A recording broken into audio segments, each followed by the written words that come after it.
বাংলাদেশের ক্রিকেট ইতিহাসে জনপ্রিয়তম ক্রিকেটারের কথা যখন আলোচনায় আসবে তখন অবশ্যই মাশরাফি বিন মুর্তজার নাম থাকবে এবং তার সঙ্গে তামিম ইকবালের দারুণ একটা কেমিস্ট্রি ছিল বা হয়তো এখনও আছে। এখন একটা সময় এই মাশরাফি যখন খেলা ছেড়ে দিলেন তখন জনমানুষের একটা দাবি আমরা সামাজিক যোগাযোগ মাধ্যম কিংবা আড্ডায় খুঁজে পাওয়া যেত যে তাকে বিসিবি সভাপতি হিসাবে দেখতে চান অনেকেই, মানে তিনি পপুলার চয়েস ছিলেন। যদিও সেই আওয়ামী লীগ আমলে সেটা কিন্তু ঘটেনি। তারপর যেহেতু তিনি রাজনীতির সঙ্গে জড়িত ছিলেন, মাশরাফি এখন দৃশ্যপটের বাইরে। তামিম ইকবাল এখন জমিয়ে দিয়েছেন যখন তিনি ঘোষণা দিয়েছেন যে অক্টোবরে যে বিসিবি নির্বাচন হবে সেখানে তিনি নির্বাচন করবেন এবং যদি তিনি নির্বাচিত হন তার সভাপতি হওয়ার একটা আগ্রহ জানিয়ে তিনি পুরো বিষয়টাকে আলটিমেটলি জমিয়ে দিলেন। সেসব নিয়েই কথা বলবো। সবাইকে স্বাগত জানাচ্ছি লেটস প্লেতে। আপনাদের সঙ্গে আছি আমি রাকিবুল হাসান। বিসিবি নির্বাচন, ইনফ্যাক্ট আগে যদি বিসিবির কথা বলি যে বাংলাদেশের ক্রীড়া ফেডারেশনগুলোর মধ্যে বিসিবির ধারে কাছে কেউ নেই, কারণ ক্রিকেট বাংলাদেশের যোজন যোজন ব্যবধানে অন্য খেলাগুলোর তুলনায় এগিয়ে। এই কারণে বলা হচ্ছে কারণ অর্থনৈতিক যে সক্ষমতা সেখানে ক্রিকেটের সক্ষমতা অন্য যে কোনো খেলার চেয়ে অনেক বেশি। ফলে এই জায়গার নির্বাচন নিয়ে বাড়তি একটা আবেদন থাকে এবং অনেকেরই আগ্রহ থাকে। সেই আগ্রহ যেমন সাবেক ক্রিকেটারদের মধ্যে থাকে ঠিক একইভাবে সংগঠকদের মধ্যে থাকে। এমনকি যখন নির্বাচন আসে তখন আনকোরা অনেককেও দেখা যায় যারা ক্রিকেটের সঙ্গে হয়তো ছিলেন না, থাকলেও খুব অল্প ভাবে ছিলেন, তারাও শেষ পর্যন্ত আগ্রহী হয়ে ওঠেন কিভাবে ক্রিকেট বোর্ডে ঢোকা যায় বা পরিচালক হওয়া যায়।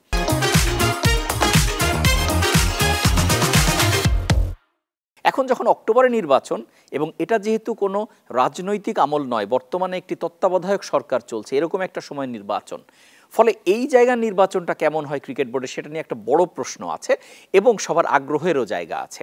এবং এর মধ্যে যেহেতু একবার বিসিবি সভাপতি পদে বদল এসেছে, ফারুক আহমেদ ছিলেন সভাপতি, তার জায়গা তাকে সরিয়ে দিয়ে আমিনুল ইসলাম বুলবুলকে করা হয় এবং তিনি এখন আছেন।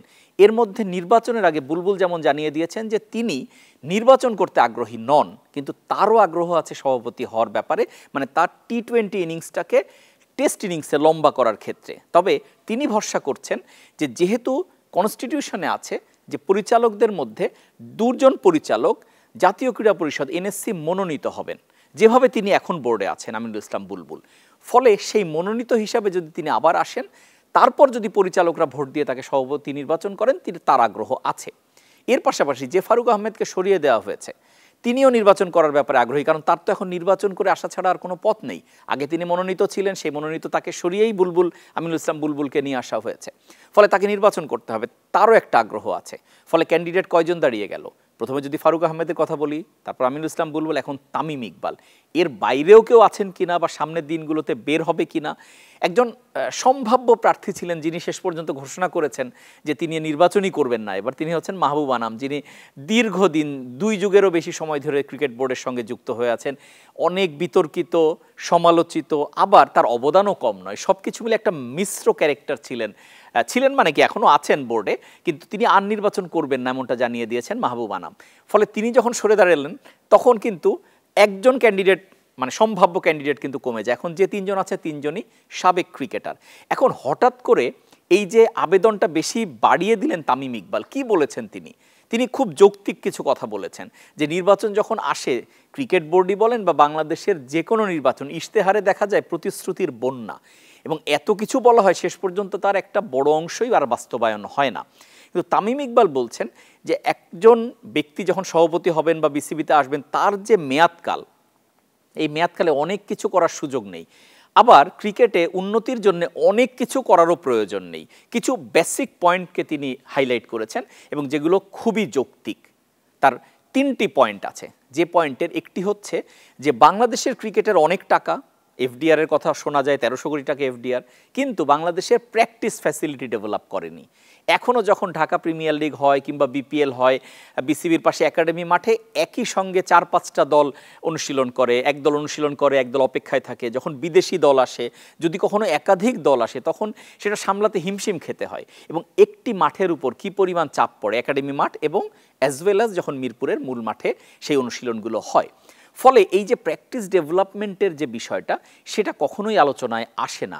উল্টো আমরা বছরের পর বছর দেখেছি যে পূর্বাচলে যে বাংলাদেশের নতুন স্টেডিয়ামটি ক্রিকেট বোর্ড করতে যাচ্ছে সেটা নিয়ে পেপার ওয়ার্ক, বিভিন্ন সভা, সেমিনার এবং কনসাল্টিং ফার্ম এইগুলো নিয়ে বছরের পর বছর পার হয়ে গেছে। এখন প্রয়োজন একটা স্টেডিয়াম নাকি অনেক বেশি প্র্যাকটিস ফ্যাসিলিটি, কোনটা ক্রিকেটকে বেশি উন্নতি দেবে? ডেফিনেটলি প্র্যাকটিস ফ্যাসিলিটি ডেভেলপ করা, এবং সেই কাজটিতেই তামিম ইকবাল মন দিতে চান। এর বাইরে তিনি আরেকটি খুব গুরুত্বপূর্ণ বিষয় বলেছেন, যেটা কাগজে আছে, বাংলাদেশের দায়সারাভাবে হয়, সেটা হচ্ছে স্কুল ক্রিকেট। এটার সবচেয়ে বড় এক্সাম্পল হচ্ছে শ্রীলঙ্কা, যে দলটা কিন্তু কখনোই, মানে আমরা আপাতভাবে অনেক সময় চাপে পড়তে দেখি, একটু খারাপ করে, কিন্তু তাদের মেন যে ভিত্তি সেটা হচ্ছে স্কুল ক্রিকেট। তাদের স্কুল ক্রিকেট রীতিমতো কার্নিভালের মতো, এবং বাংলাদেশে সেটা একেবারেই নেই। বাংলাদেশে ক্রিকেটার বের হয় কিন্তু অনূর্ধ্ব 19 বা 17 বা 13, 15 এইসব লেভেল থেকে আসে, যেটা ক্রিকেট বোর্ড মানে তারা বের করে বিভিন্ন জেলায় জেলায় তাদের কোচের মাধ্যমে। কিন্তু এখানে স্কুল ক্রিকেট যে খুব স্ট্রং যদি থাকতো, তাহলে কিন্তু আরেকটা ভালো পাইপলাইন হতে পারতো, বা এটা পৃথিবীতেই বিখ্যাত। সেই জায়গাটা তিনি অ্যাড্রেস করেছেন যে স্কুল ক্রিকেটটাকে আলাদাভাবে জোর দিতে হবে।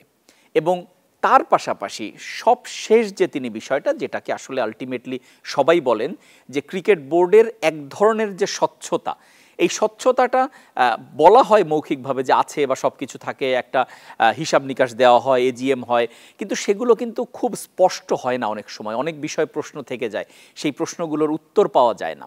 ফলে এই কয়টা জায়গাতে তিনি অ্যাড্রেস করতে চান, এবং সেটা যদি করা হয় তাহলে কিন্তু লম্বা ফর্দ লাগে না। এখন তামিম ইকবাল তিনি কিন্তু জনপ্রিয় ক্রিকেটার। আমি একদম শুরুতে মাশরাফির কথা দিয়ে এসেছিলাম, আবার সেই জায়গাটায় ফিরে যাই। মাশরাফির সঙ্গে তামিমের যে সম্পর্ক, বা যদি একটা মিলের কথা বলি, তারা দুজনই মানুষের সঙ্গে মিশতে পারেন, এবং এই মিশতে পারাটা একটা অনেক বড় যোগ্যতা মানুষের। কারণ রুট লেভেল যে মানে অবজারভেশনটা পাওয়া দরকার, একটা রুট লেভেলের সমস্যা, বা একটা গ্রাউন্ডসম্যান কিংবা ক্রিকেটের অন্য বিভিন্ন স্টেক হোল্ডার, তাদের সঙ্গে যদি মিশতে পারা যায় তাহলে কিন্তু সমস্যা জানার সুবিধা হয়। এটা মাশরাফির ছিল সবচেয়ে বেশি, এবং তামিম ইকবালের মধ্যেও সেটা আছে। এবং তিনি নিজে যেহেতু টপ লেভেল ক্রিকেট খেলেছেন 2 যুগ, ফলে ক্রিকেটের খুঁটিনাটি সম্পর্কে তার খুব ভালো জানা। তার পাশাপাশি আরও একটা খুব বড় ব্যাপার আছে, সেটা হচ্ছে তামিম ইকবালের যে আন্তর্জাতিক পরিমণ্ডলে তার যা অবস্থান, সেটা অনেক মজবুত। সেটা তার ক্রিকেট ক্যারিয়ারের জন্যও, এবং তার অবস্থানগত কারণে তিনি কমেন্টেটর হিসাবে কাজ করেছেন, ফলে তার যোগাযোগ স্কিল অনেক ভালো। সব কিছু মিলে তামিম ইকবাল একজন আদর্শ ব্যক্তি হতে পারেন এই নির্বাচনে, এবং পুরো বিষয়টাকে জমিয়ে দিতে পারেন। বাকিটা নির্ভর করবে যদি তিনি নির্বাচন করার জন্য তিনি এখন ক্রিকেটে ইনভেস্টও করে ফেলেছেন, গুলশান ক্লাবের শেয়ার হোল্ডার তিনি, এবং ফলে সেখান থেকে কাউন্সিলর হয়ে তিনি আসতেই পারবেন।